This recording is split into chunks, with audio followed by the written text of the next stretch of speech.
There's an endless amount of things to learn. There's never a point at which you can get bored because there's so many different kinds of vessels and they all have, different work that they do, and those vessels will operate differently.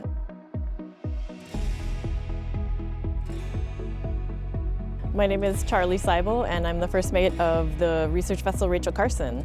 I started doing some sailing education. My final semester of college, I did a program called Seamaster Ocean Master. They're based out of Sarasota, Florida, and you spend a semester on board a traditionally rigged sailing boat, and you could do either marine biology or oceanography, and I did oceanography. It's fun because it's very much a labor of love, because obviously in this day and age we don't need those kinds of vessels around, but they're beautiful and it's part of the heritage of the maritime industry, and everything's done by hand. So like you're gonna pull all the lines by hand, you're gonna be like hand stitching leather onto stuff by hand. So just the craftsmanship of it is really fun.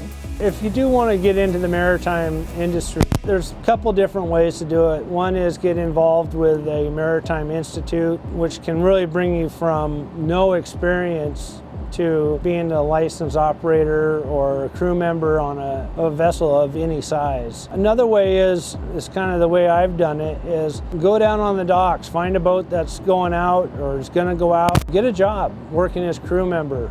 You show up and you do good work, you're going to learn an immense amount. The people that run these boats around the port are some of the smartest people I've met, and love sharing the knowledge that they have of the sea and Puget Sound and the port around us, and how to maneuver through them and work within the waters of the state.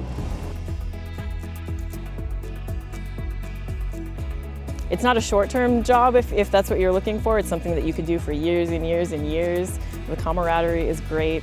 There's just so much to learn, and you get to be outside. You don't have to be cooped up inside at a desk, which is, I can't handle doing that. So I love getting to work in the outdoors, and it's nice to look around and you're like, well, this is our office.